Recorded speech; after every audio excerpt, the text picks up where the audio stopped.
I spent more than 1,000 hours in Project Zomboid, trying thousands of mods from parkour and unseen horrors to the cordyceps fungus from The Last of Us. You're going to see the most immersive, scary and intense experiences that I went through, starting with the airborne virus. Your objective is to retrieve and destroy the classified evidence. Your GPS will guide you to the exact location. Use your gas mask to avoid contact with the airborne virus. Extraction point will be at Louisville Central Hospital in 48 hours. Provide an update on-site ASAP. Understood? Copy. What about the missing agents? Shouldn't I look for them? Negative. This is not a rescue mission. Your orders are to secure the evidence. Do not compromise the operation. Is that clear? Yes, Commander.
It was supposed to be a simple mission.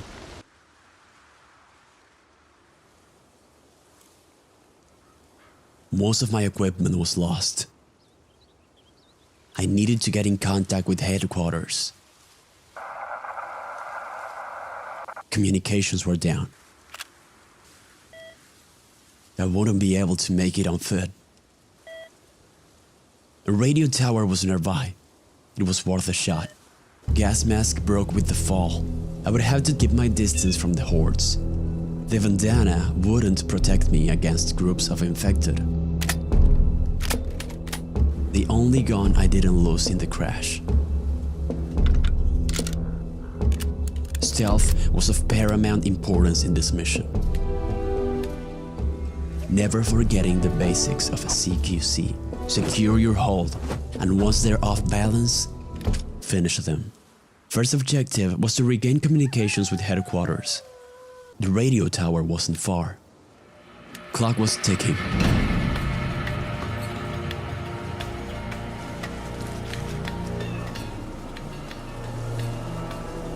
I had to be very careful of both their hearing and vision. Undead or not, the backstab worked wonders.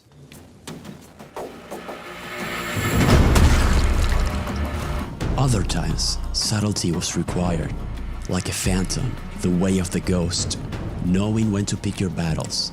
However, at times,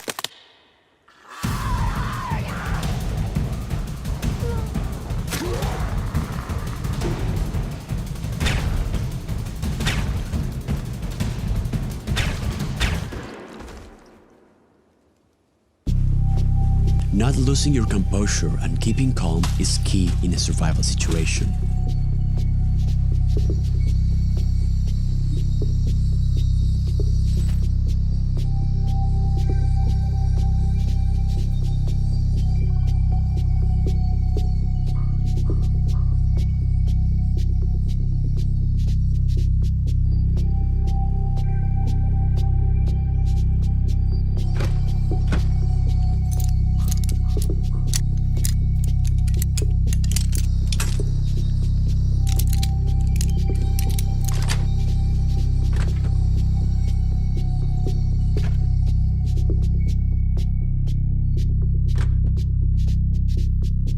Nobody inside.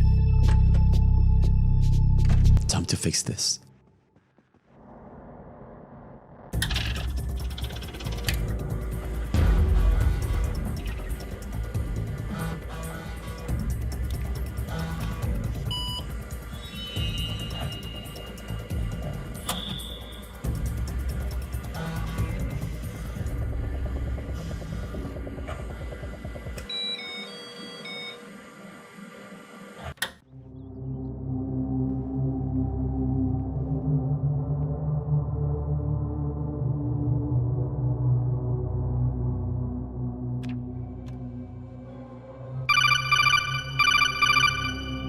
Commander, can you hear me?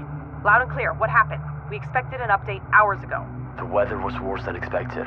Barely made it out alive.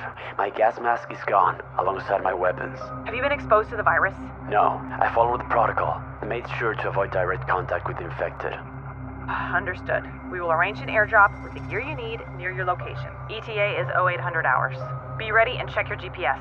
Copy. Don't fail us again.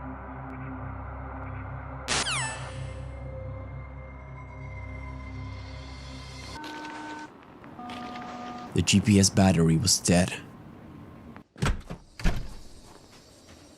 Alone, on foot, with no gear.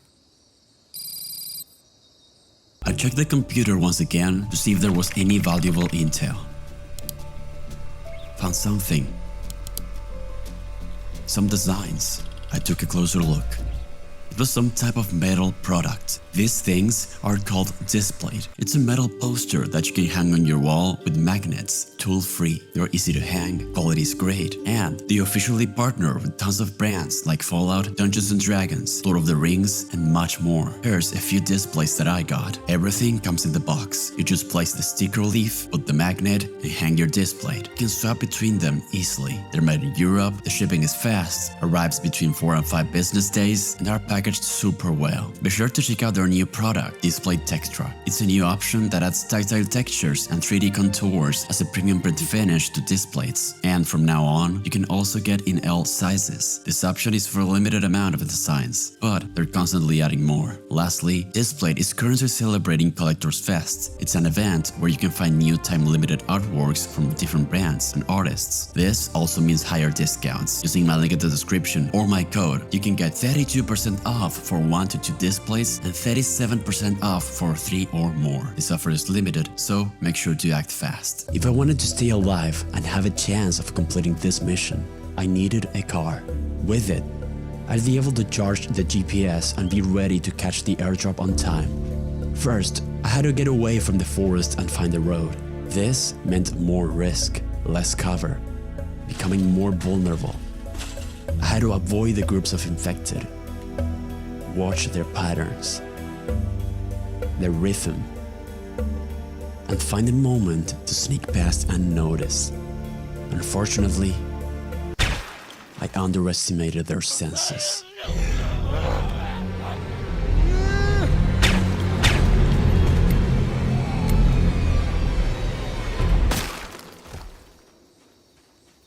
They might have been slow, but their keen hearing was dangerous.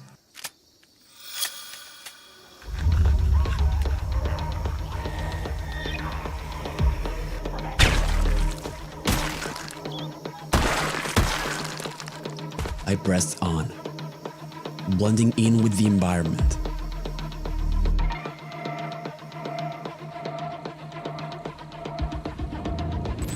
Gas station.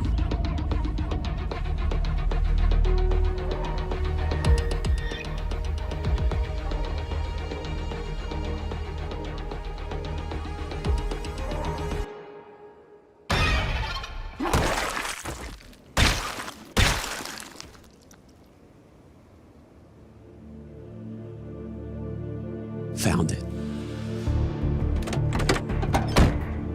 I had to search for the right cables, like a puzzle, carefully connecting the ignition wires, bringing the car to life. The gas tank was empty. I went inside the shop in search of a gas can, and then proceeded to fill it up using the pumps. The night was falling. It was harder to see. I got the car ready and went on my way.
gas mask, first aid, ammo, and weapons.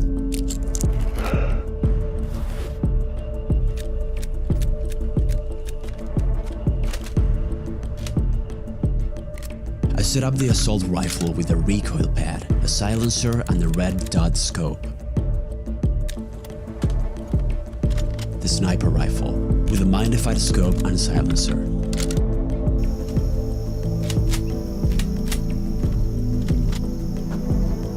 I was ready to finish this.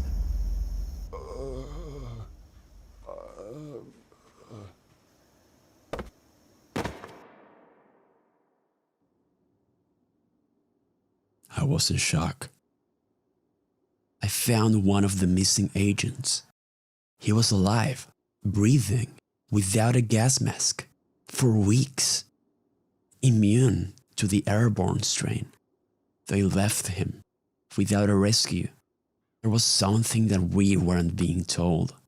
We were being kept in the dark. We were missing the whole picture. I proceeded to call headquarters.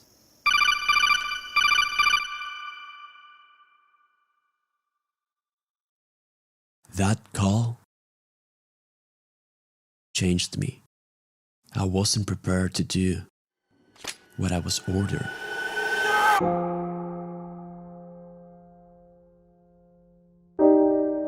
When everything you stood up for, everything you believed, completely shatters all at once. You feel dead. Good soldiers follow orders, but where does that take you? I was surrounded by hell on earth itself. With no answers and more questions than ever before. No purpose, no identity, and a burning sensation inside my chest. What was going on? How did this happen? I needed an answer to my questions. And that was inside this place. I was going to find out, whatever the cost.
More fallen agents.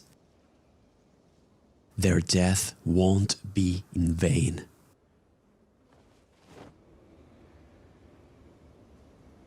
I'll finish this.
observed a striking evolution within the viral strain, surpassing our initial projections. The virus exhibited remarkable adaptability, acquiring heightened transmissibility and resistance to containment efforts through spontaneous genetic mutations. The bioweapon developed stands as a testament to the remarkable strides achieved by the scientific division. It represents the pinnacle of their collective expertise.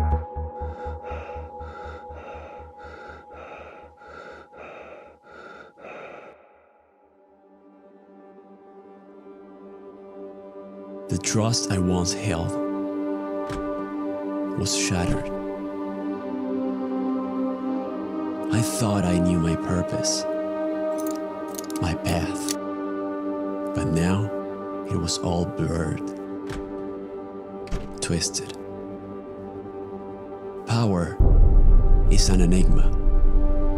The more power someone has, the more afraid they are to lose it. And people with power were so afraid that they ended up creating their own demise. They conquer new frontiers. Yet they tear each other apart with insatiable thirst. They were not looking to protect the people. They didn't care about the possibilities of things going wrong. And in their search for a perfect weapon, they ended everything. Architects of their own destruction. How far did this go? How deep? I didn't even know who I was fighting for. Now, I found myself questioning my own values. What is it that I fight for? Hope? Justice? I was just following orders. That's what I used to say. But that day changed everything. In this sea of chaos, the common people are the ones who lose the most. Families. Who fights for them? The people who were supposed to protect them left them to their demise. No one was able to stand against the infected. People looked to the military for salvation and were met with the opposite. Every person for themselves.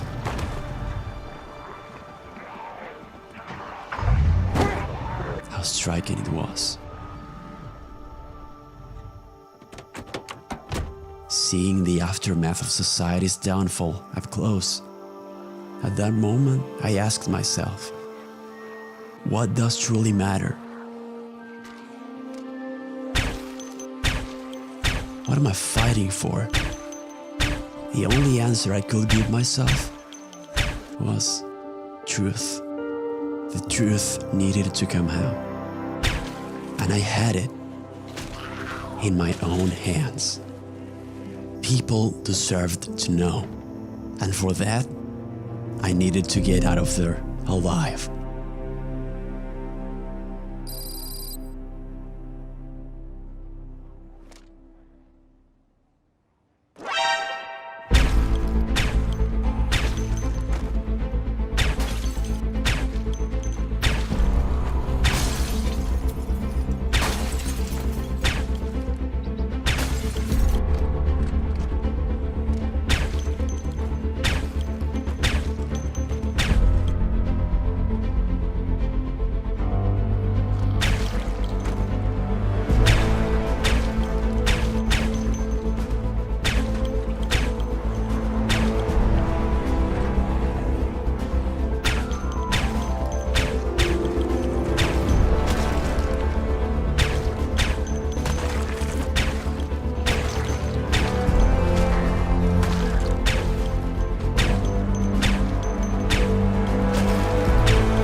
The outbreak wasn't the same for everyone. Some people had already lost everything. Some of us had nothing to look forward to. We weren't with our loved ones. We were forsaken. For some of us, life was already a living hell. The end of the world had already happened. This unfair life pushed me away from her.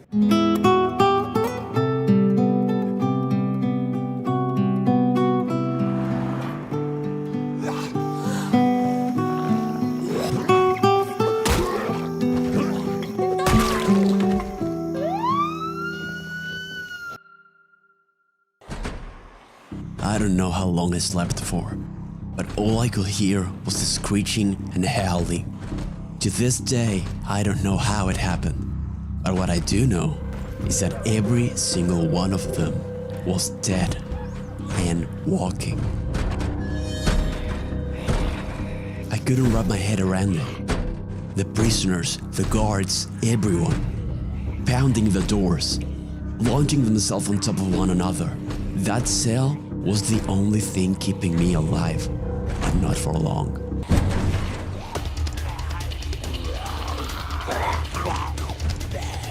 They wandered aimlessly until they saw me, seeking me, stretching their arms forward, then jumping from the upper floor. They wanted to eat me. I was surrounded. My hands were tied. I couldn't fight like that. I couldn't do anything. I had to avoid them. The door was locked. I just ran from one corner to the other. The screams were echoing through the hall, attracting more of them. A zombie broke one of the windows. A way out.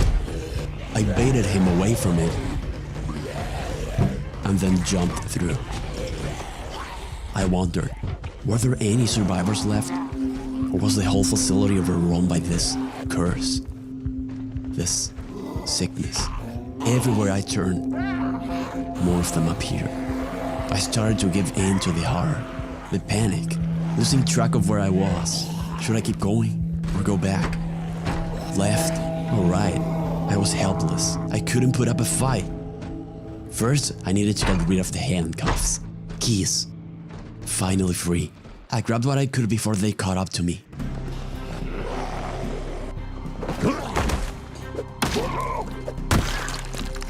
Only way to be sure they stayed dead. Couldn't waste any more time there. I needed to move. I pushed through them, zigzagging. There were too many to take down all by myself. Almost every door was destroyed, smashed to pieces. These things were fierce. I decided to try the second floor. Maybe someone survived. Maybe there was a place to hide. But there was not. The whole prison was done. I was the only one alive. The pristine walls were now painted red. Blood all over my jumpsuit. If the prison was this bad, I didn't want to think how ugly things were out there. Before leaving this place, I needed to take whatever I could get. I dispatched every single one of them by breaking their skulls. That gave me enough time to search through the lockers and shelves. I filled my duffel bag to the top. Shotgun, pistol, rifle, ammo boxes and clothes. I readied my weapon.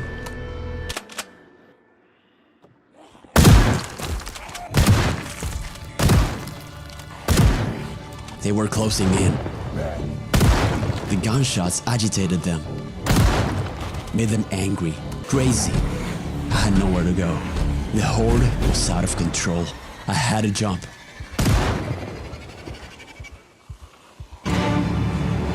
Not even gravity mattered to them. The undead threw themselves from the roof and kept chasing me.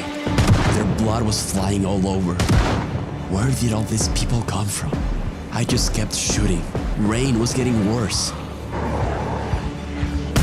Shot after shot.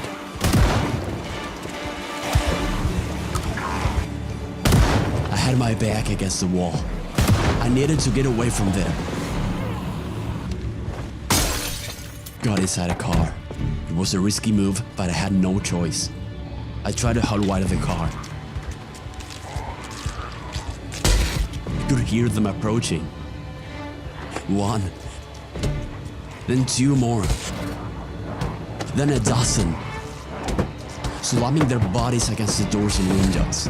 Surrounded. This was it. I couldn't leave now. I tried again and again. The window was about to break. They were about to get in. And then...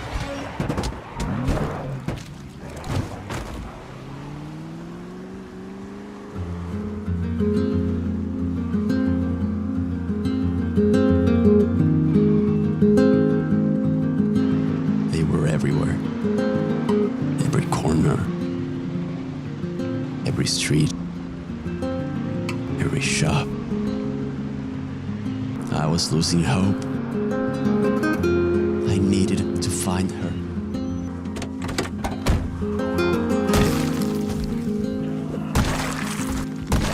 See her with my own eyes.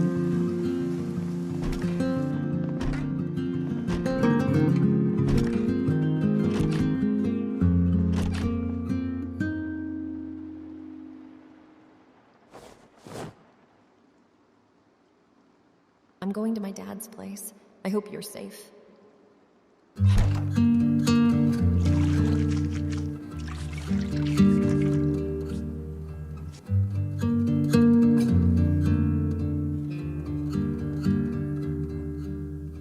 If there was a slight chance of her being alive, I needed to know. There was quite a trip ahead of me. If the world was truly gone, I had to prepare, get supplies, first aid, food, and gas.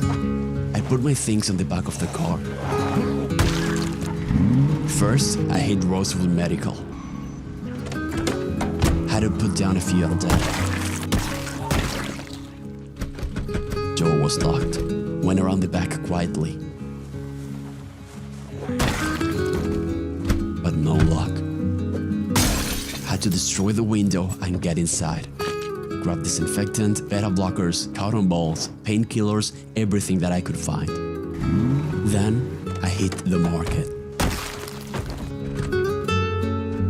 Took care of the zombies and grabbed some supplies. Last stop, gas station. The corpses were getting aggressive. The sun was setting. I couldn't lose any more time. I had to get going. I managed to get just one bottle of gas before leaving town.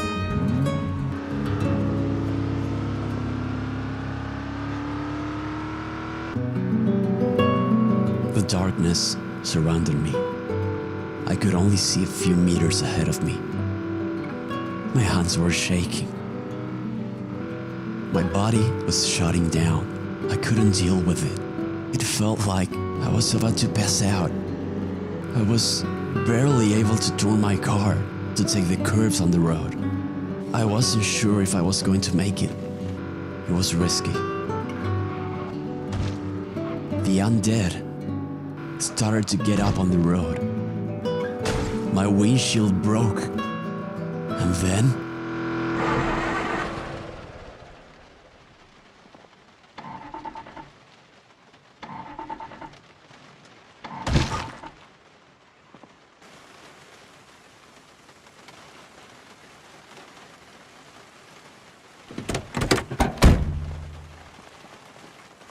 one last push.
The end of the world was everywhere.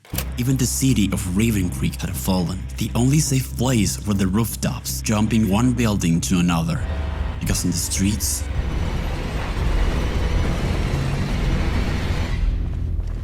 my objective is to reach this building and eliminate the zombie nest inside. First, I checked my surroundings. I need to get to the weapons shop. I needed to cross the street, but it was too far away. With only a few tools in my hand, my first objective was to build a bridge. That required wooden planks and nails. Making my way into the building, I carefully approached the first apartment. The undead could be anywhere, waiting for the right opportunity to sink their teeth down my flesh. Construction materials weren't the only thing I needed. Finding food that wasn't rotten was crucial. I proceeded to disassemble a kitchen door and a counter. My thirst was getting worse. The only water that remained in the sinks and toilets was tainted, not safe to drink. I had to boil it first, but there was no electricity. I had to find a way. I kept tearing down counters, doors, drawers, sometimes failing. My carpentry skills weren't good enough. While checking the apartment next door, I found a magnum with some ammo in the bedroom drawer. Could be useful in an emergency. I searched for food and tore down every piece of furniture that I found.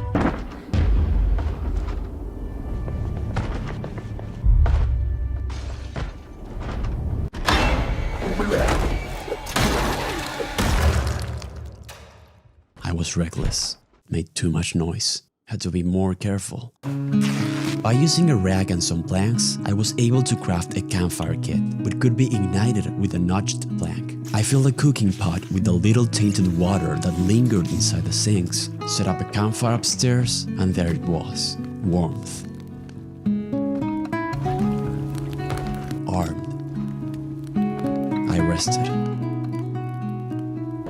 But not for long. The noise.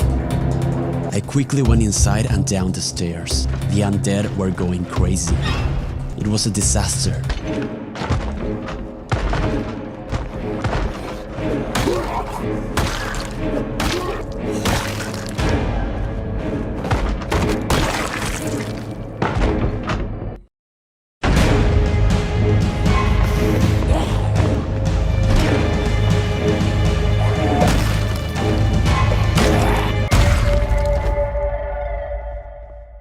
Once things settled down, I got back to work. Couldn't waste any more time. I needed to get moving, because at night, things could go really wrong. Progress was being made. Stopped for a quick break, ate some canned food, and kept hammering, cutting, and looting. During the day, I could easily take them down. But some nights, the horde will hunt me down.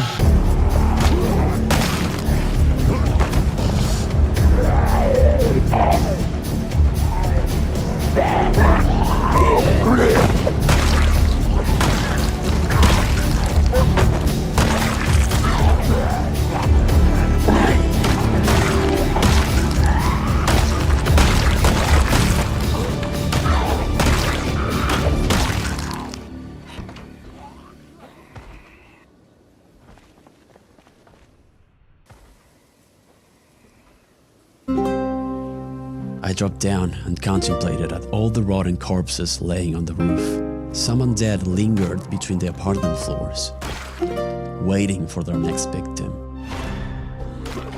But I managed to prevail. This was it. The first bridge, the first connection. I had now unlocked a world of possibilities. By linking the different city blocks with platforms, I'd get access to new areas, to find more materials, more loot, and gain more freedom of movement. Alongside the wooden platforms, I would use the undead's clothing to craft makeshift ropes to open new routes. With all of these tools and using the art of parkour, I was one step closer to my destination. But the Zeds followed closely behind. I couldn't go back. After the sunrise, I made my way into the weapons shop. Thing is, I was not alone. Throwing themselves against the windows, their hunger was ferocious. I needed to level the playing field, make them come to me. One by one, I baited them, hitting them with my hammer and stomping their skulls to the ground. Their speed caught me off guard. Juggling between them, I shoved and smashed. The screams and commotion were agitating the ones on the streets, calling them here. I needed to be quick. I swiftly checked the counters and shelves for anything useful and...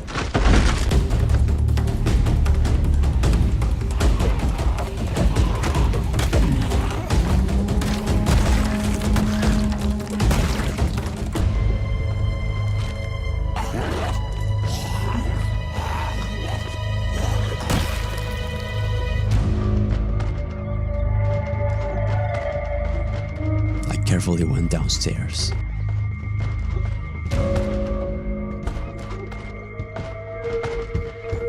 The metal gate was the only thing between me and them. I grabbed explosives, ammo, some weapons, and this.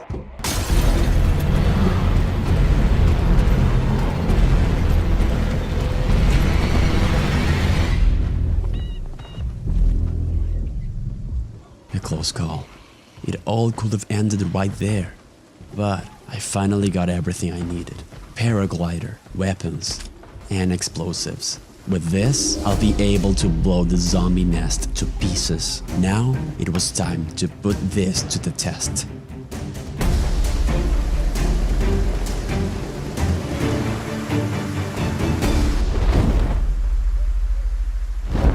It worked.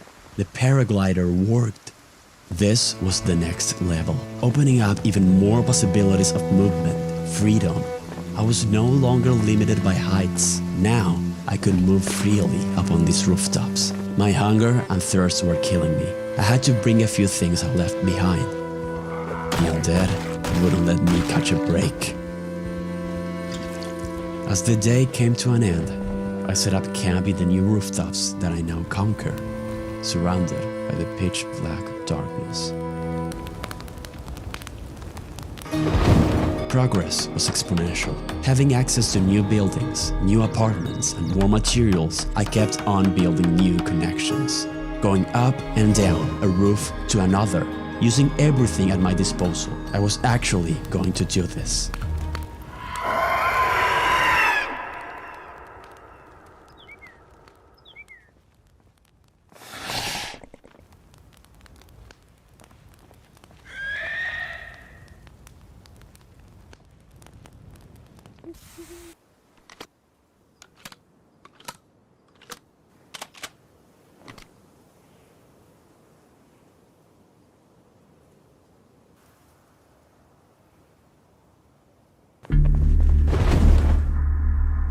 I went through every floor, every door, every room, every single thing I could tear apart, and that made some noise.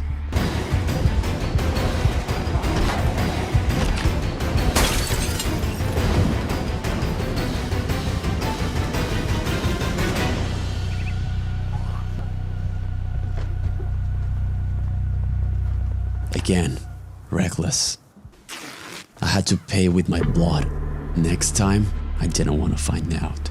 Bridges were being built, like highways overseeing hell. A sea of undead. I had to be extremely careful of every step. One slip up, and that will be the end of me. Like that, I made a new connection. To new places, but also to more risk. More ways for them to get to me.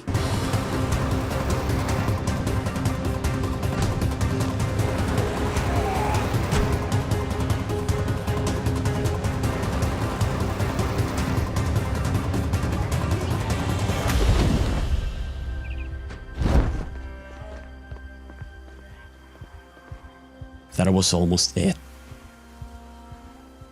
I wasn't sure what to do, but I needed to push forward. Running wasn't going to cut it. I had to deal with them. Head on.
have never seen anything like that.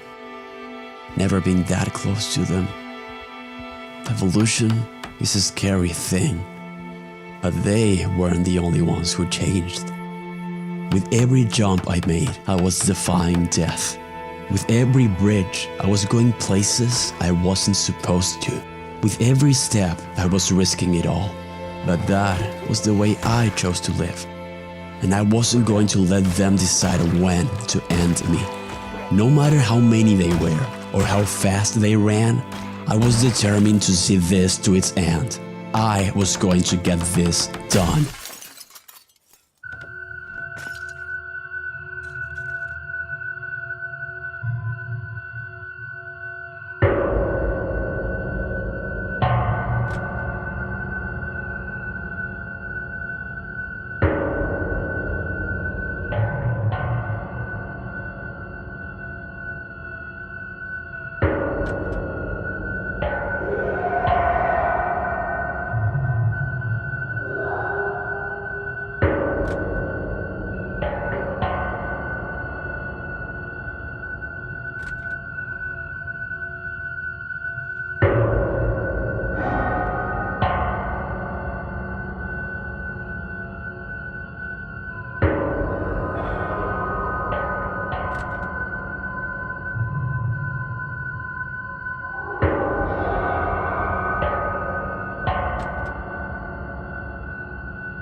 The nest was destroyed.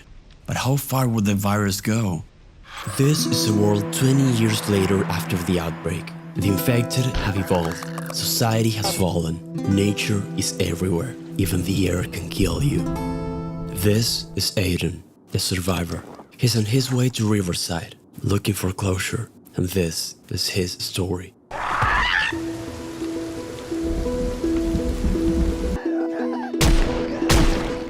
My teeth were trembling from the cold. My hair and clothes were drenched. They were blind, but their hearing was dangerous. The sound of my footsteps were drowned by the storm, letting me sneak around them. There was no shelter. I tried to blend in, keep quiet, hoping the clickers wouldn't hear me over the rain. Sleeping between the swaying trees, I tried to get away, but my whole body was shivering with cold, so much that I was getting sick. I couldn't stop.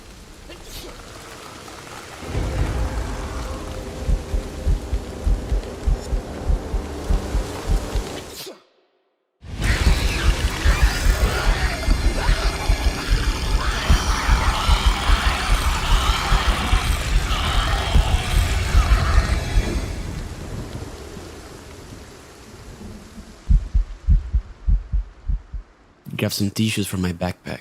It helped to muffle my sneezing. I had to get my temperature back up quickly. If not, I could get a serious cold. The fire flickered. A short, comforting break from the harshness of this world. But the sneezing wasn't stopping. Nature was unforgiving, but if you learn to work with it, it can provide you with everything you need to survive. It has no mercy or cruelty. It's up to us to adapt and find our place in it.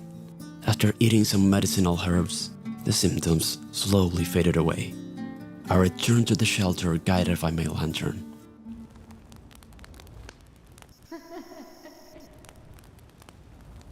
I finished my last can of food the next morning. I had to keep moving. After exploring a while, I stumbled upon a house. And I wasn't alone.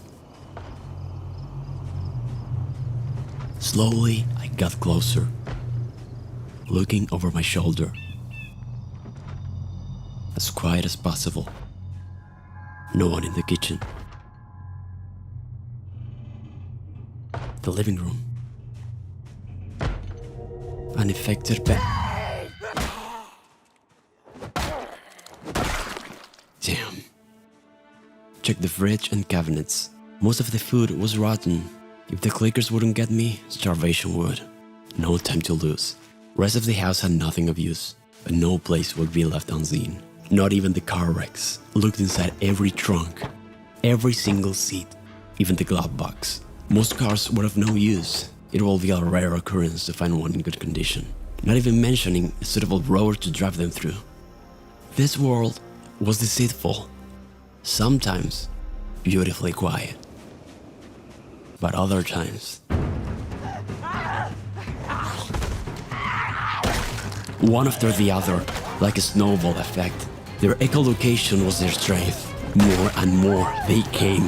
It was getting out of hand. I used the fences to slow them down, to be able to keep up, but I couldn't. Swiftly, I zigzagged through the forest, bolting, climbing, until I got away. Searched through an abandoned office. No edible food left. I was starving. I wouldn't be able to last to the next town. I had to start looking out in nature, foraging, searching. Maybe I'd find some berries or mushrooms, I thought, but no luck.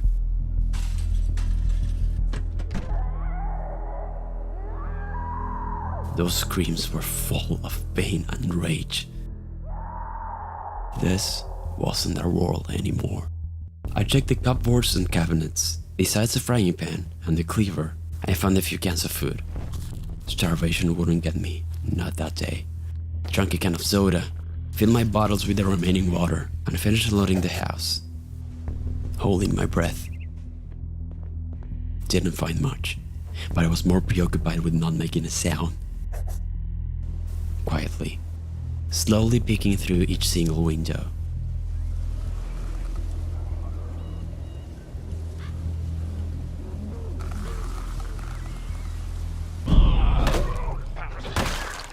I quickly got inside the house. Seemed clear. Nothing of use though. I sat down to eat. I had to ration my food. I couldn't lose too much weight. Searching trunks and taking care of the infected. As long as they were low in numbers, I could handle it. Trunk after trunk, found some batteries inside a glove box. All this fighting was taking a toll. Resources were limited. I had to be mindful. Any materials that will help extend the life of my tools were absolutely necessary. Without something to defend myself, I'd be history. I had to keep fighting, putting them down, quickly, swiftly. But of course, stealth was always the priority. Sound was the key to locate them.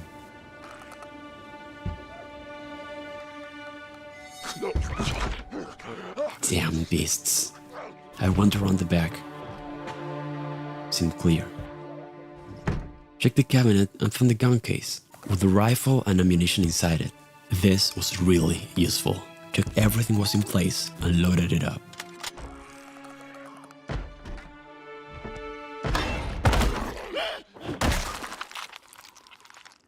It was time to rest. A long day. Had a quick snack and went to sleep.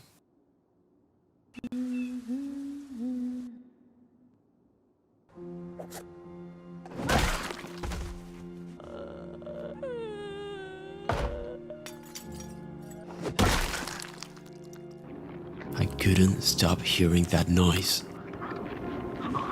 Disgusting. I couldn't bear it. Having taken care of them, I used the barbecue in the back to cook some popcorn that I found. Little pleasures like this help you push forward just a bit more. But life is unpredictable. It puts you to the test. Will you break? Or will you keep going? I was settled in doing this. I had nothing else to lose. Everything was already taken away from me, but I get my closure soon. Reaching my destination wouldn't be easy. The road ahead was tough. I had to keep scavenging, washing my back and looking inside every cupboard and cabinet. To prevail, I needed enough food, water, tools, and weapons. I wouldn't stop until my backpack was full. I checked every single room. I sneaked between the buildings, kitchens, bathrooms, getting mats, tools. Some doors may be closed, but a window is always open. Some shelves may be empty, but other times you may get your reward. Night had fallen.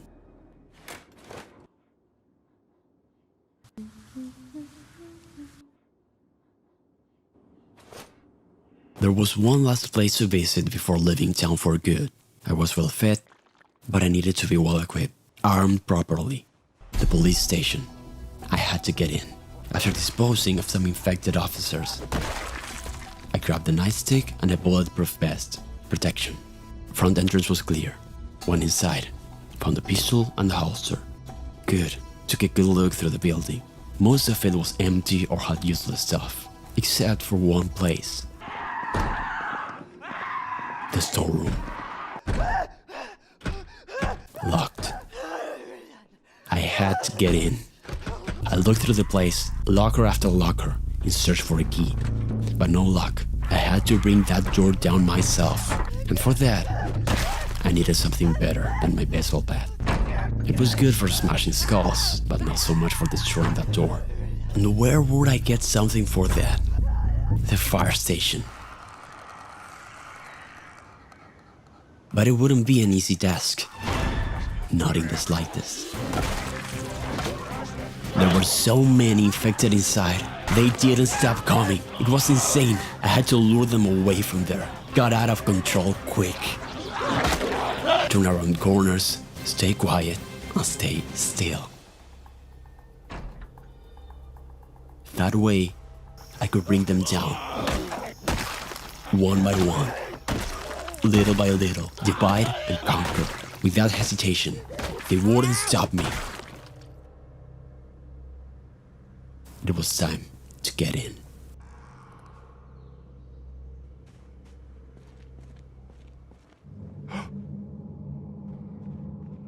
The station was full of spores. Couldn't breathe that. Put on the gas mask. I went in. Carefully. Checking each room, listening, watching, smashing. Fumbling around the different shelves, I opened door after door with no luck until finally I found it. Perfect. This was what I needed. Made sure I didn't leave anything behind. Went upstairs and took a few cans of food. Time to leave.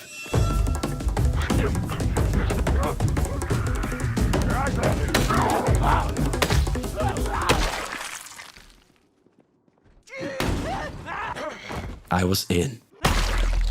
Borrowed an armored jacket from the corpse. Every little bit helped. Finally, a shotgun and plenty of ammo. Loud, but if the situation arrives, it could save a life. If only I was able to do that then.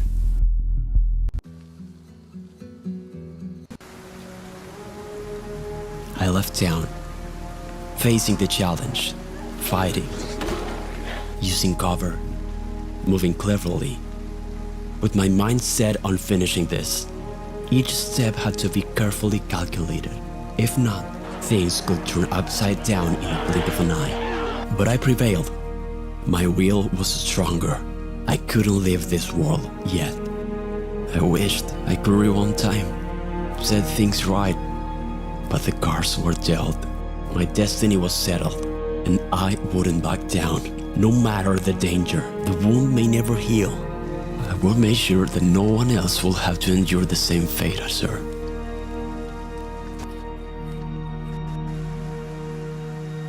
I couldn't shake off the feeling that she was still with me, guiding me on my quest. I just kept going. The road was a mess. So much death. The journey was treacherous. It was hard to move. I was tired. I found an abandoned barn. Definitely better than sleeping outside.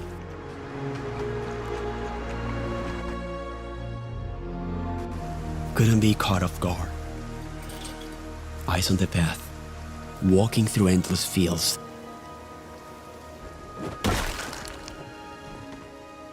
Boxes full of rotten food. I found a spot to settle down for the night.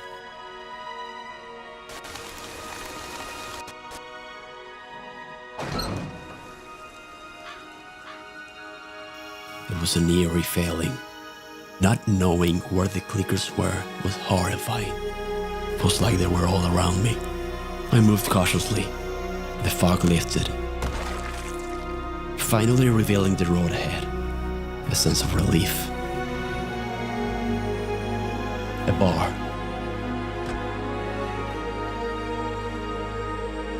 The last checkpoint before ending this. The last push to set things right. I looked through the different houses to resupply. I had to get to Riverside, well prepared, well rested.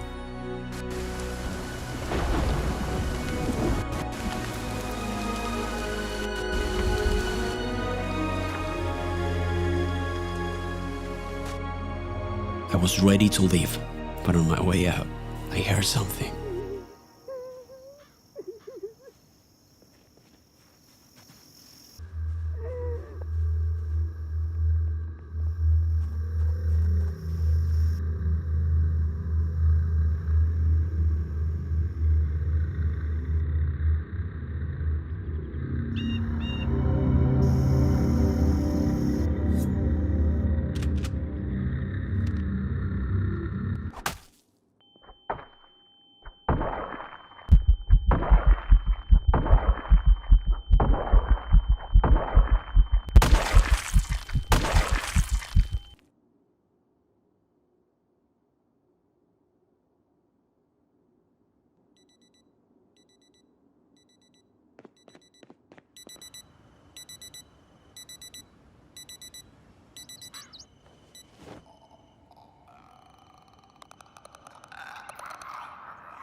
There were 4 more to go. No matter how long I had to travel, this wouldn't end until each one of them was no longer breathing. No matter how many infected I had to go through, they would pay. They wouldn't get away with it so easily. I felt hollow, empty, a shell. But I would achieve my purpose, no matter what. And so, after all the effort, I arrived.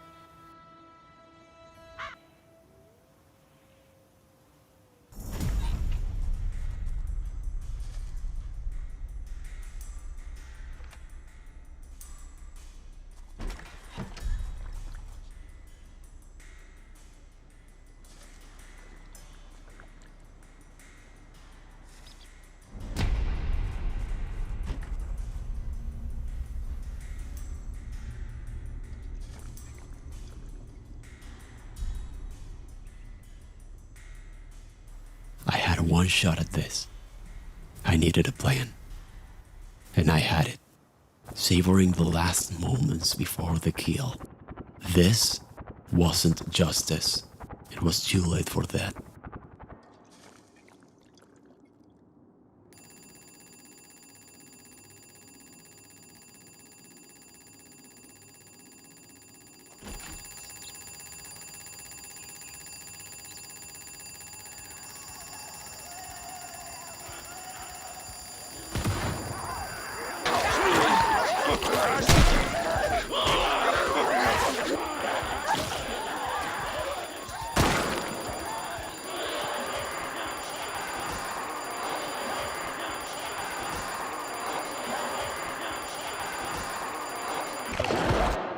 My hand was beaten. It happened. The cordyceps fungus would spread all over my system. In the next 8 hours, I lose control over my body. Till I'm completely gone. I run away, zigzag, cut corners, and hit. Recently killed, shot down. Is this how I die?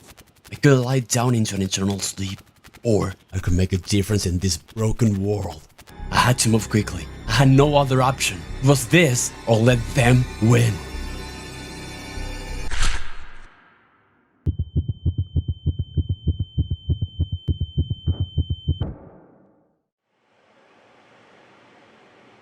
Please respond. I was in total shock. I could barely stand. Couldn't process what happened. But I was still alive. I drank some water. I bandaged my arm. It wasn't great. I needed to eat, feel my body, let it heal, adapt. A second chance. I'd have to learn how to survive, overcome new challenges, come up with new strategies, leave behind my rifle, my shotgun, my baseball bat, and rely on stealth. I searched the body. It had a walkie-talkie and a diary. Poor kid. His name was Lucas Hill. Had a brother also killed in cold blood, probably by the same group of raiders, going by the name the Marauders. They were much bigger than I thought. My arm was burning. My legs started to shake. I took some painkillers and lay down on a bed, rested until I fell asleep. We're trapped. God. We're inside the factory. Come quick. That didn't sound good. I grabbed the walkie-talkie, but no answer. I was petrified. What was the right call? What should I do? I thought. I was barely able to walk, but those people were in trouble. And this guy was dead. No one was going to help them. Okay, dropped inside a factory. I have to be very careful, but I would be able to get there. I couldn't sit idle while someone was in danger. Not anymore. I grabbed everything I could use and went out. Carefully, I checked my perimeter. I had to calculate every step, move between them, like a shadow, not making a sound. I had to avoid the trouble. They threw themselves at any noise they heard. I had to change routes if needed, otherwise I was as good as dead. I had to wait for the right moment, avoiding groups at all costs, waiting, sneaking, analyzing their positions and slipping through unnoticed. The thing is, I've never been so exhausted in my life. I had to make a tremendous amount of effort just to be able to keep moving, and I was reaching my limit. I was in extreme pain, but I persevered. Just a little bit longer. They were everywhere, out of nowhere, every direction. But if I was able to save another life, all the pain would be worth it. I finally made my way to Riverside's factory. There.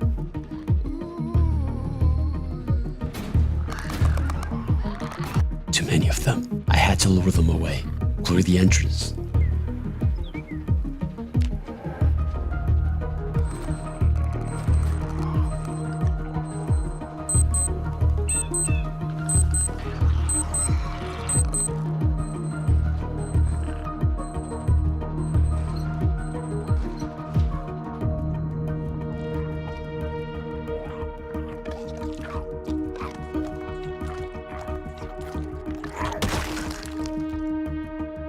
onto the rooftop. William and Kate, father and daughter, he didn't make it. I told her we should move quickly before the infected returned. She agreed. Dad, I'm so sorry. Grabbed the bags and got out of there. They were looting the warehouse. The place was controlled by the marauders. The factory was unguarded. We were running out of food. It was the perfect moment to strike. And it worked until those things hurt us. And my dad tried fighting back. We walked far away from the factory until finally arriving at the safe house. She broke up in tears. She had lost both her friend and her dad. I pushed over my limits for too long. I collapsed. Easy now, don't move. You need to rest. Your arm was in pretty bad shape. A few more hours and you would have died. Don't worry, I've taken care of it. Look, why don't you tell me about yourself? What happened to you? They took away the love of my life. We didn't fight. We didn't resist. They just did it. I hated myself. I felt guilty. I tracked them down. Day after day, guided by revenge, finished them one by one. In the process, I almost got myself killed. I got bit. This was the only cure. Though it wasn't easy to relive the memories, it felt good having someone else to talk to. Those bastards killed Kate's mother too. We both had the same goal. We wanted to stop them once and for all. The Marauders only know violence and fear. They all follow their leader, Gabriel. He sends his men across Kentucky, looking for survivors, demanding tribute. Protection, they call it. A reign of terror, growing its influence all over, following the wishes of one man. I've heard their conversations. Main base is located in Raven Creek. That's where most of them come from. And that's where Gabriel is. If we manage to take him out, his death would send a message. They would fall apart. If we play our cards right, this could be it. We could end this, but wasn't sure if I'd be able to accomplish anything like this. If we were going to do this, we needed a plan. But Kate had already thought this through. She opened one of the bags. There were explosives. This is how we end him. We need to gather a few more things, though. One of which is a remote detonator. I know a guy. He can help us. Knows his way around a workbench. Things were getting real. I spent the following days resting, getting my energy back, getting to know each other, enjoying peace for once. I slowly practiced my moves, learning how to adapt, exercising, progressing step by step, slowly taking control of my life again, until I finally felt ready to begin the journey. We walked through the desert, looking over our shoulders, checking windows, cautiously, slowly. It only takes one step up, and you'd hear the screams coming for you from a mile away.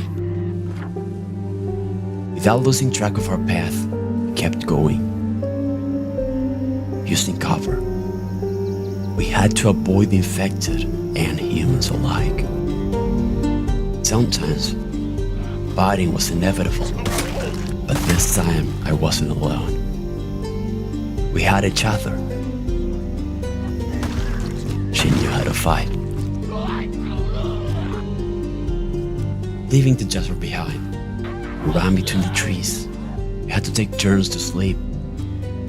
Day or night, we pushed through. Things escalated. I was afraid. I hurt my leg and got in trouble. But she had my back.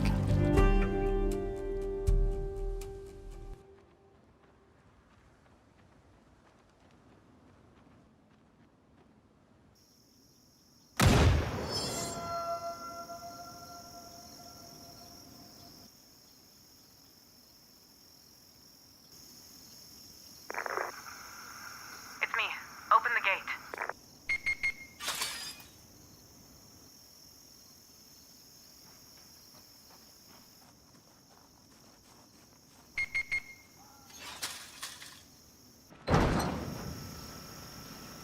That day, I met Hank.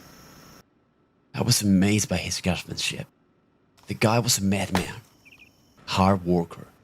Defense, automation, generator running, tools, farm. He even had a lawnmower.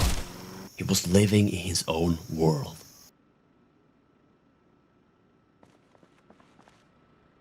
He provided us with a list of things to collect in exchange for the remote detonators. Went through cars, infected, shops, storerooms, garages, kitchens, and running away from them. Working in unison, disassembling, gathering materials, resources, pulling them down. We were settled on finishing this.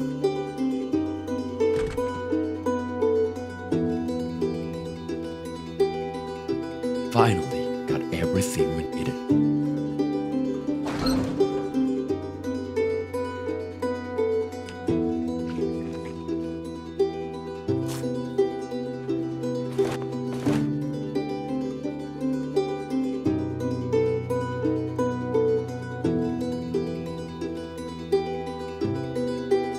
The job was done.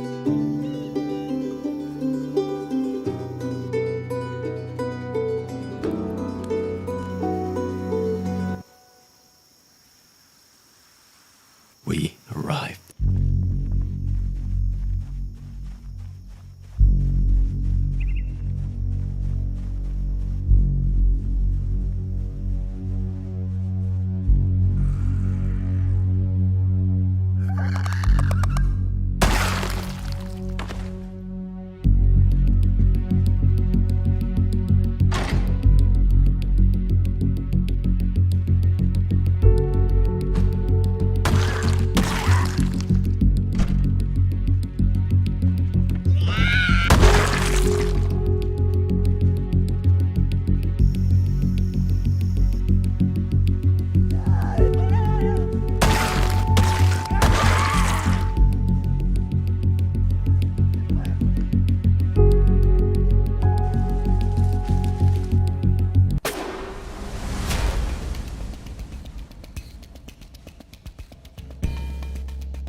Everything okay there? Do you need backup? Spawn! Gabriel. I want Gabriel. Who is this? Just like I did with your men in Riverside, I am the one who will end you. We'll see about that. This was it. It was time. And we were going to welcome them.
Some stories had it worse than others. I'm trapped, bleeding, sick, and drunk. Glass shards lodged into my groin. Limping, I moved to the other room. Freezing cold, I needed to find some clothes quickly. Some shoes, pants, tank top. By sneezing and coughing, I was attracting them. I needed to get warm, but it was too late. With all my remaining strength, I pushed through the pain. Without looking back, my vision was blurry and my senses were numb. I'm not sure how much time I spent running, but at some point, I ended up at some sort of farmhouse. But was it safe?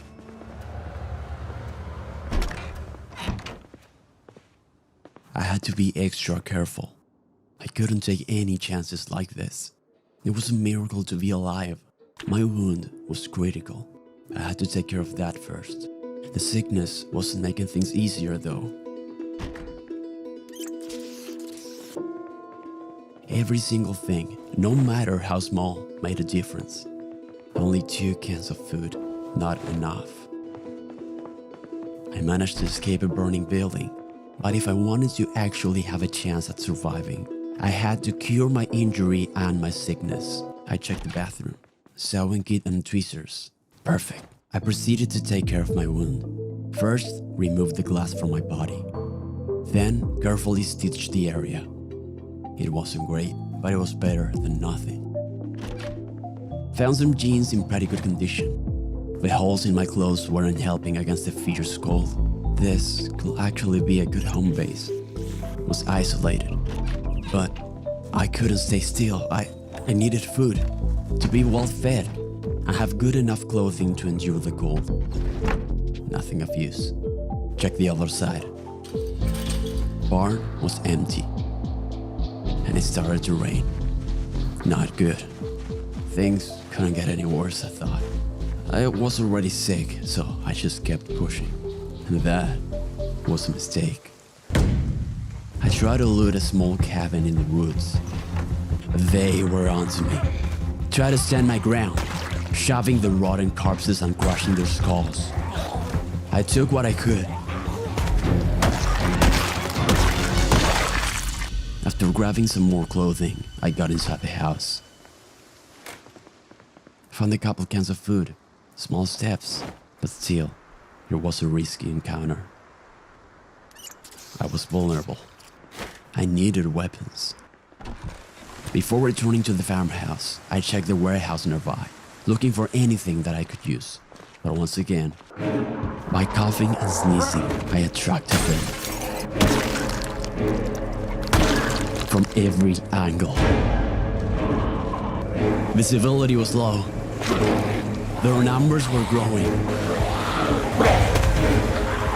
Quickly.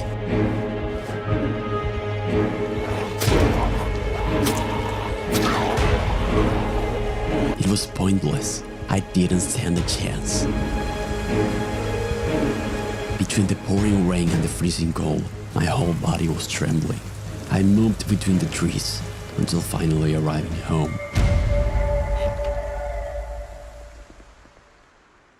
I survived. I got away. But at what cost? I barely was able to escape. My mind couldn't stop thinking. I lied down.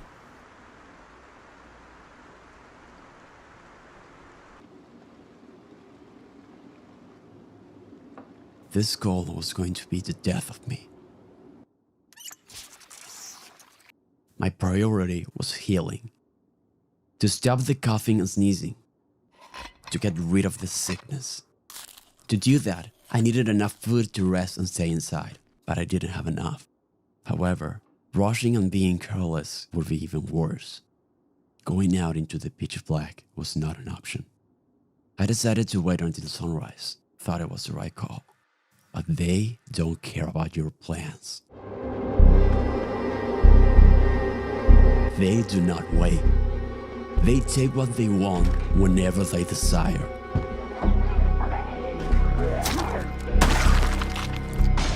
They were destroying everything. They were everywhere.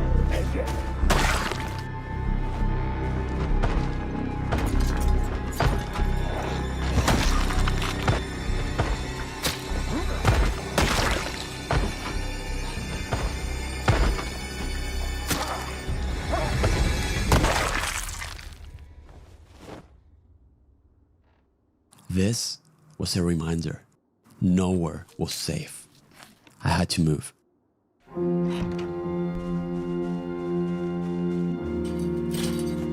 There was a stillness in the air. A sense of dread, of hopelessness. The cold bit into my skin. I could feel the weight of my damp clothes. They were fixed on my flesh. Found the restaurant just in time. But I wasn't able to get in.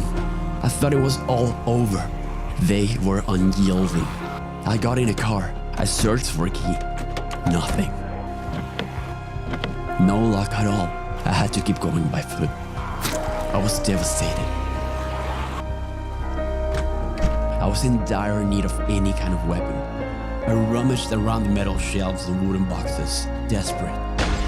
Their screams were getting louder. I grabbed a few things. I had to get away from there. I went to check the restaurant one more time, but it was absolutely full of them. The town was too dangerous. To the woods, I ventured again. I kept walking northwest, headed to McCoy logging. But then, those beasts were everywhere. Even inside the warehouse. The offices, all over. I just managed to get a single hammer before. My hopes were shattered. I was doomed. Every attempt was futile. My dreadful sickness remained. My body was getting colder. I was about to collapse.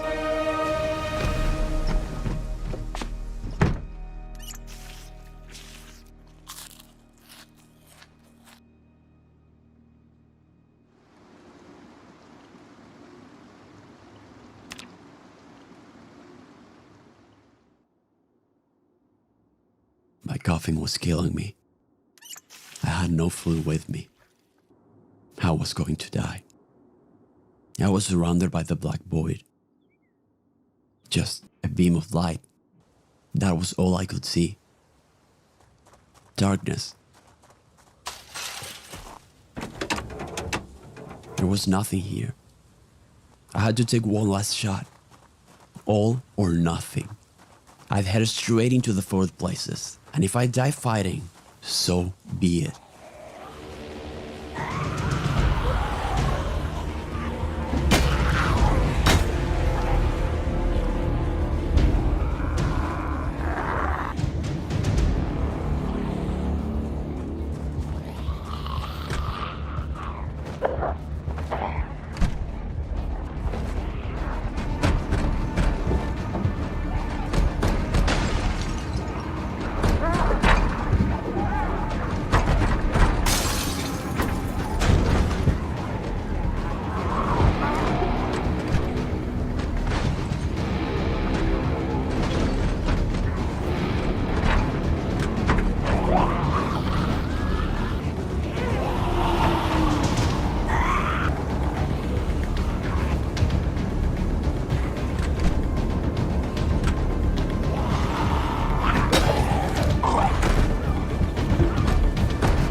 heal.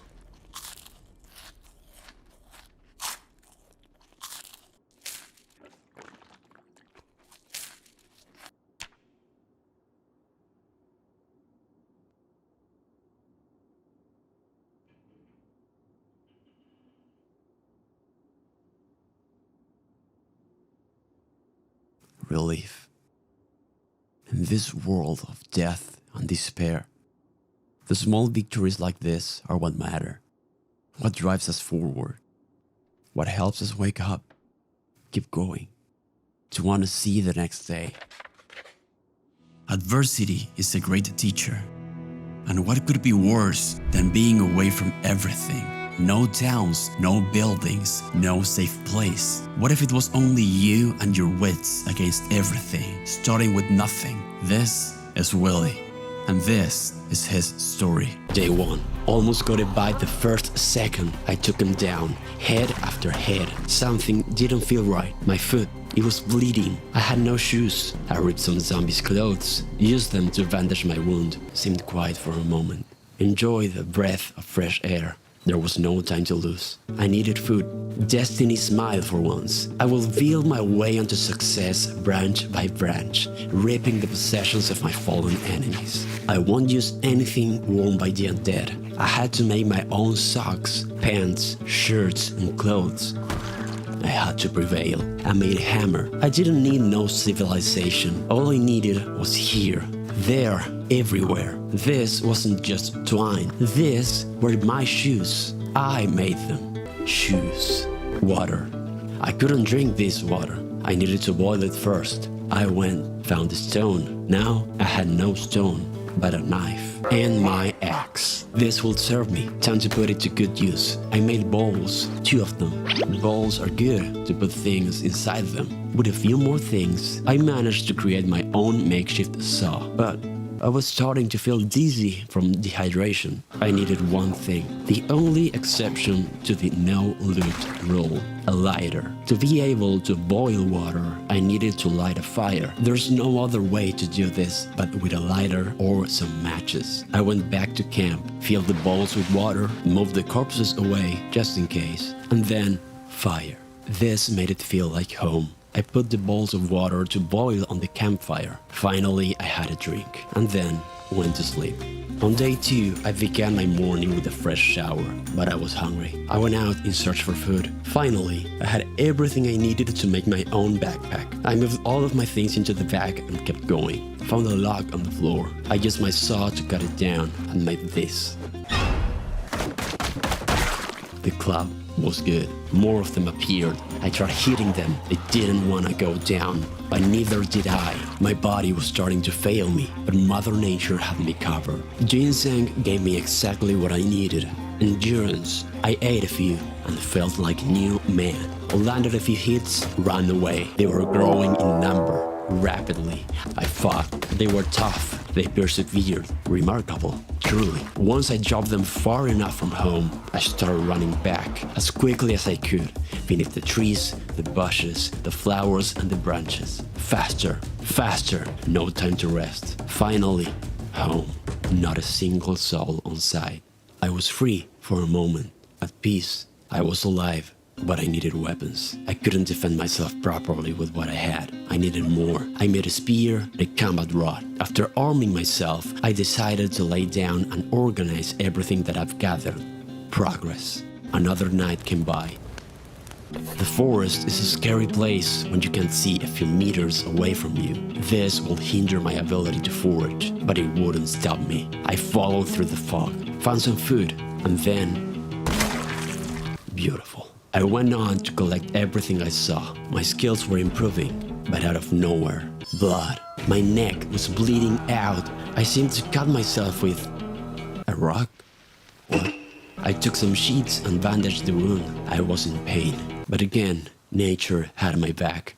I ate some black sage. Almost instantly, the pain went away. Found a lot of mushrooms in my walk. In fact, I didn't have enough space to continue. So, I went back to camp. Once I arrived, I put down everything I had with me. Each club, branch, rock, plant, every single thing. I ate, I drank, I worked, I broke, and worked some more. The next step on my way to prosperity was wood. I had the tools, I had a fire, I had a water. Now it was time to put it all to work. To use my tools to go above and beyond.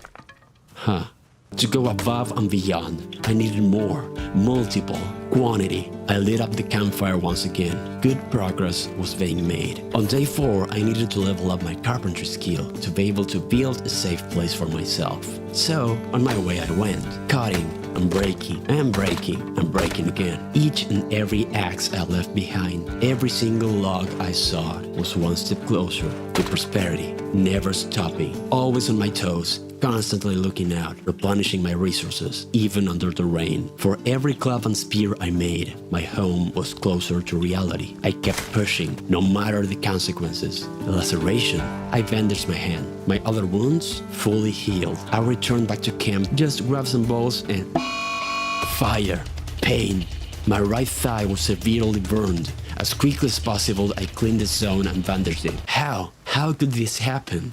The rain saved my life. Everything could have ended just here. I was in complete agony. I grabbed some black sage and started eating as much as I could, one after the other. My leg. I couldn't feel my leg.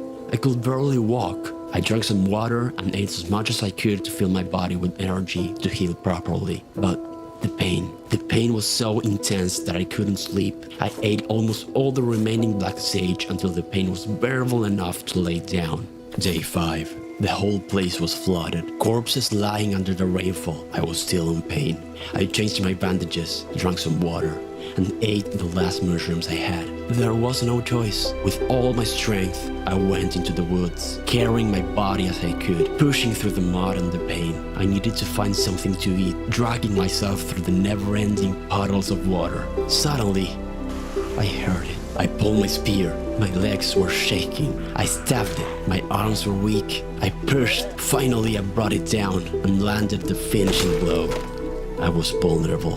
They were the predators, and I was the prey. Every moment I lingered away from home, I was risking everything. But staying without food was a death sentence anyway. Fortunately, I found some mushrooms. I was getting better.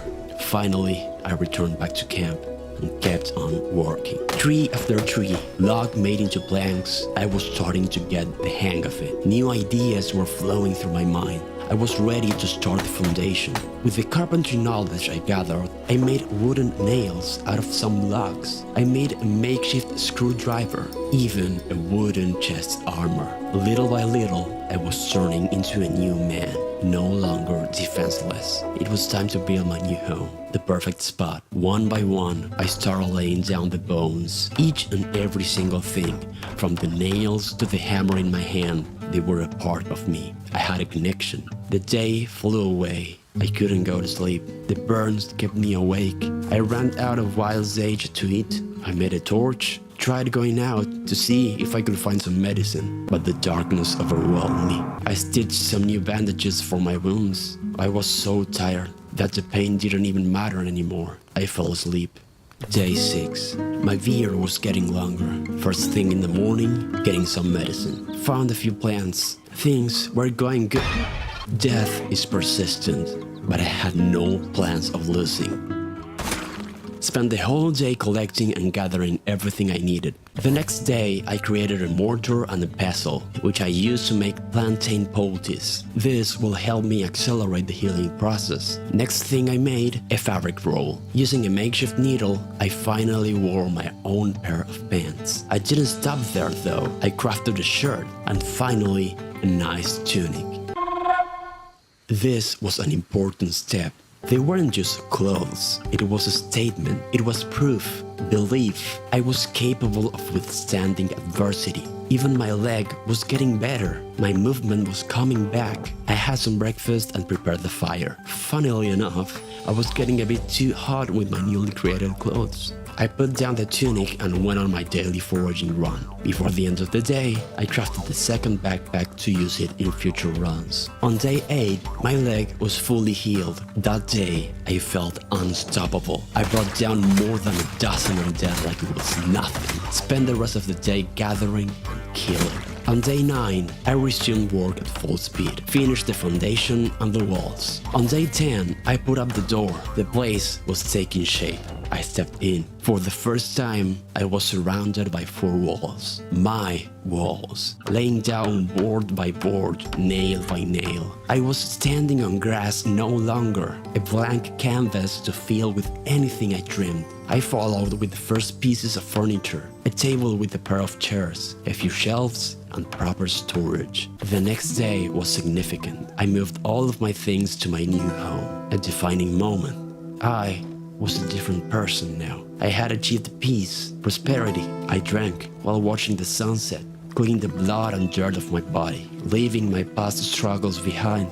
But what if there was something else? I had a feeling like I was being watched. It's following me. Something. I don't know what. I woke up in the basement with no memories and the map.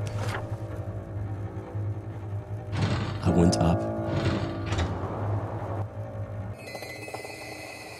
Saw horrors out of this world. Was I the only one around? Was this the end of the world? Maybe I was alone. But the note, darkness is coming. With some curtains, I made a makeshift bag and grabbed whatever I could use. The air was freezing. I looked for clothes to protect me from the cold. The misty fog was all over the place. I figured the best thing to do was head to where the map said. I checked some other homes.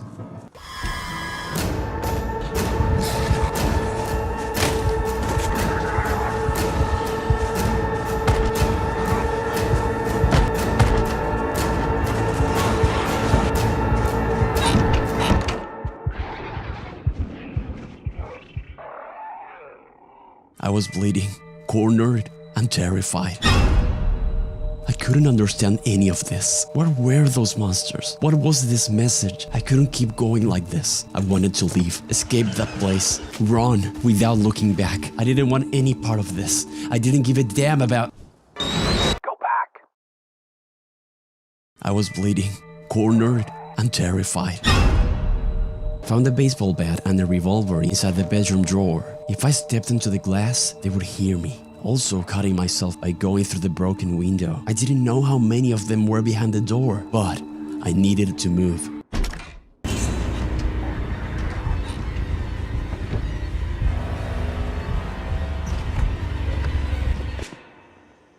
Darkness was coming, but what did that mean?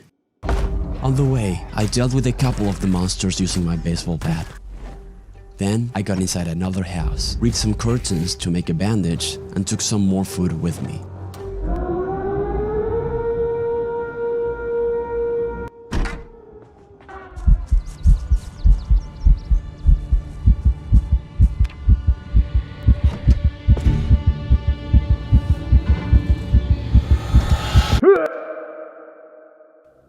The darkness.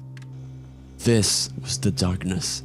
Out of nowhere, in the middle of the day, the air was making my insides turn. It was like my body was fighting itself. I couldn't go out.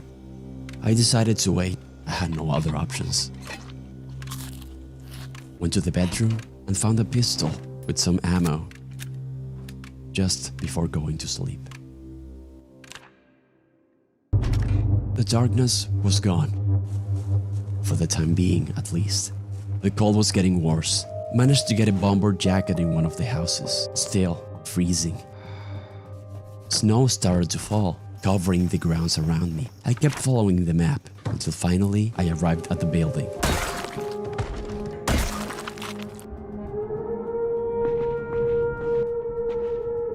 I went up the stairs. Another map with a gas mask and a flashlight. Other people? And you know it. And the new location. Don't let it catch you. Was I being chased? Same handwriting as before. It was familiar. I wondered. It was mine. I wrote this note. How? Why couldn't I remember this? Didn't make any sense. Thanks to the gas mask and the flashlight, I was able to venture into the darkness and push forward to the next location. But the monsters didn't rest. I tried to run from them. The air was getting thicker and thicker each step that I took. I could hear them. I wasn't gonna make it.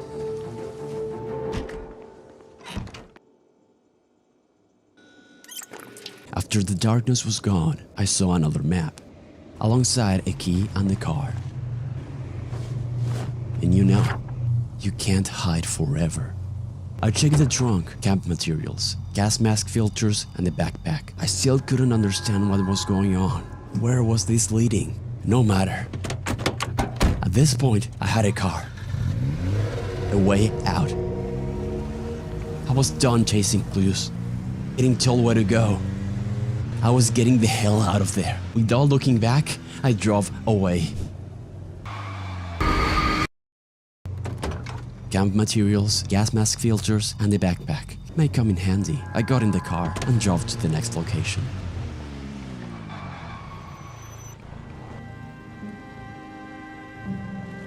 I was truly alone.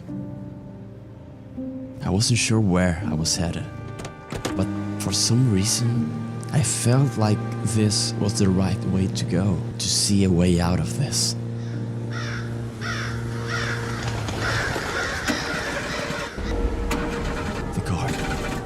The car, it's dead.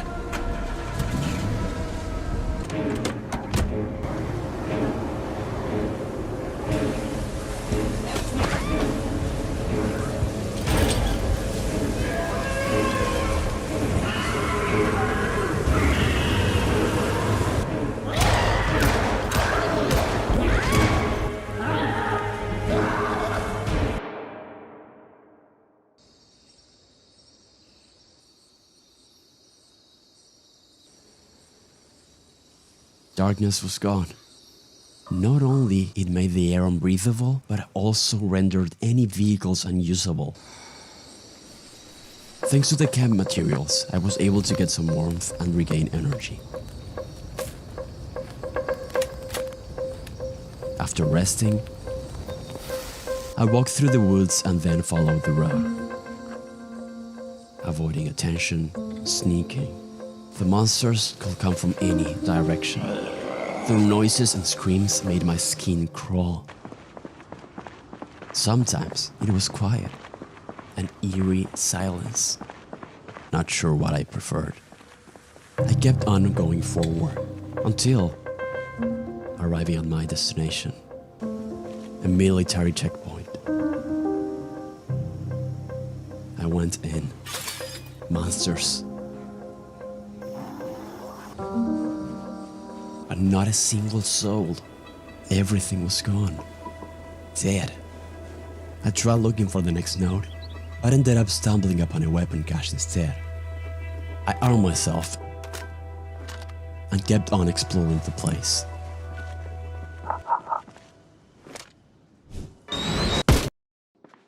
I tried looking for the next node, but there was nothing. Empty lockers. I kept exploring the place until a duffel bag full of explosives, a car key, and the next node. Blow it up. Whatever these messages meant eluded me. But for some reason, I knew that I couldn't run from this. I knew there was no escaping it. I had no idea what to expect, but whatever was going to happen, I knew. I felt the end approaching, one way or another.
kill it?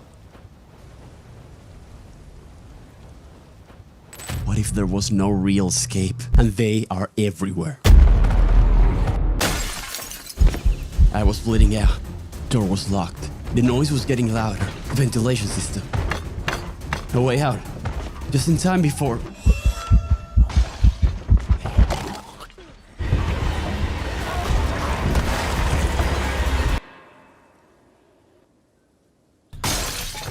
Was it a nightmare? I went through the vent. Different route. Hallway. That should be the way. But they were listening. And I was their prey.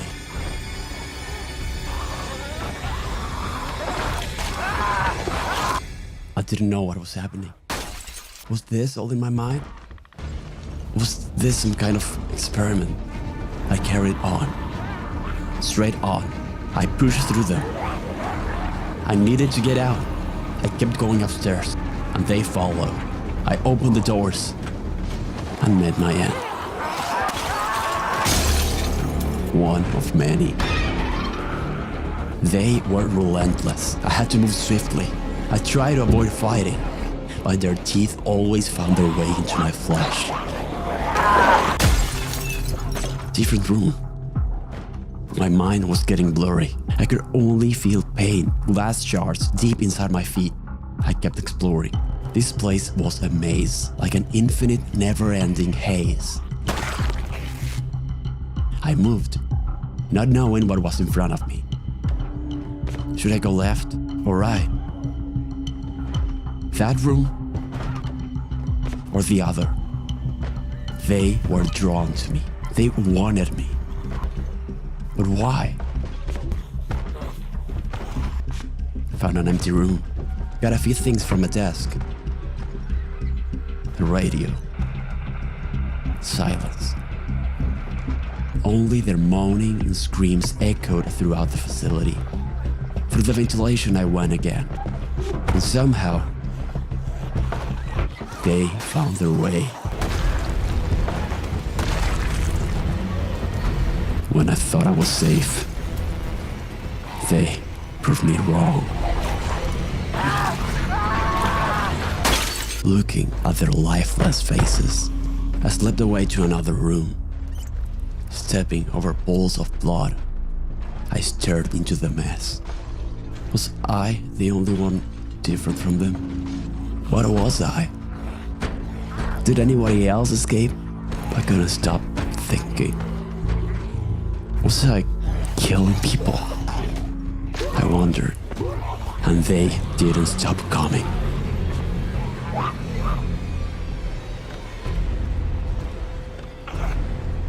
I crushed their skulls,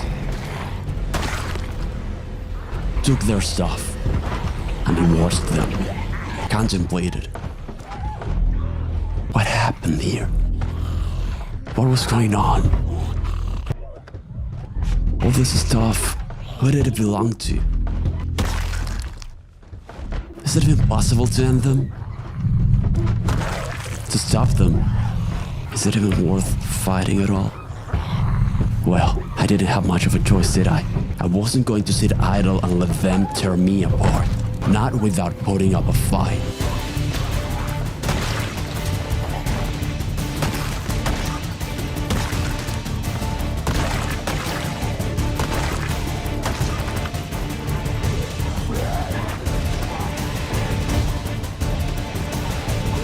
Destroyed them. Took my rewards. Maybe this was my purpose. To end them. To clean this place. And they knew that. They wanted me dead. I was a threat to them. And they were trying to stop me. They had the numbers. Like an endless ocean of death. They swarmed me. Trying to drown me. But I fought. My will was stronger. I was getting better. I had this. They wouldn't get...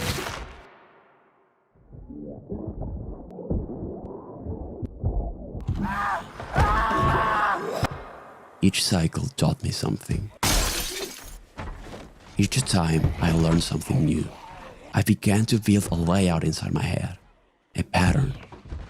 They were mindless, but I was not. They followed any sound blindly. I took advantage of that. Using my voice, I draw them to me, all inside one single room. By doing this, I'd clear my way. One by one, they came from the upper floor. It was fascinating. Spectacle. Shivers down my spine. Every single direction. They were desperate to get to me. It was time to move. Place seemed clear. Went up. Grabbed the weapon. And kept going. Doors destroyed. Hallway was horrifying. Blood all over. But I couldn't stop. This was further than I've ever been. I wasn't sure where I was headed. But I kept going forward. Upwards. The facility was absolutely enormous. Those creatures were everywhere.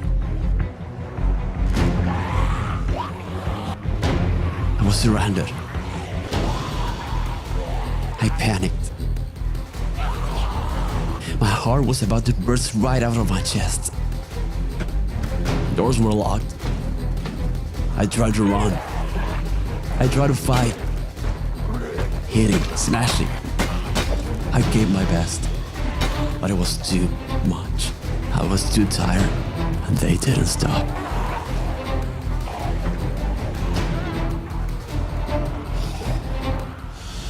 They got me.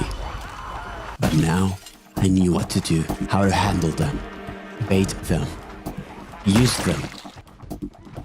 I even tried to trap them, but it was futile. I had to fight and run. Through the hallways I went, learning new paths. I took a leap of faith. Freedom. I could hear it, see it. So close, but so far. This cycle was over. But now, I knew where to go. Down.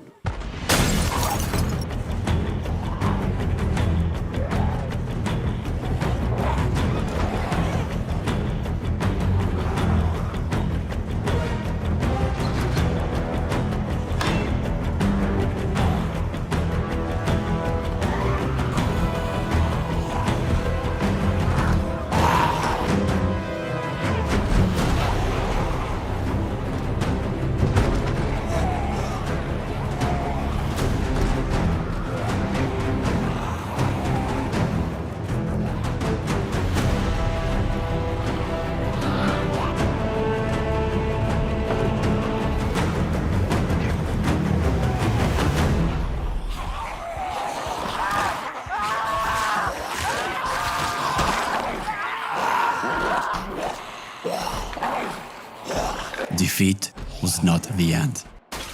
Help was on the way. Can I escape in just 24 hours? To do this, I must complete my mission and reach the extraction point before the timer ends. But that's not all. No! Things get even worse. My first task was to retrieve an MP-133 rifle from Riverside Police Station. I'll have 24 hours to complete this before the virus kills me. I spawned inside Riverside Church. This is a tactical map of the town. I needed to head down this way towards the police station and then make my way to the rendezvous point. But first, I had to get out of— Oh! Okay. I don't know what to do. Okay. The screams of the undead were attracting more of them. Let's go. Between the rain and the cold, I needed to get better clothing to protect myself from getting sick. I need a jacket. Oh! But the sets didn't let me catch a break. I need it. Oh, okay. Oh god, okay. Ranger jacket? Yes. Some things were salvageable.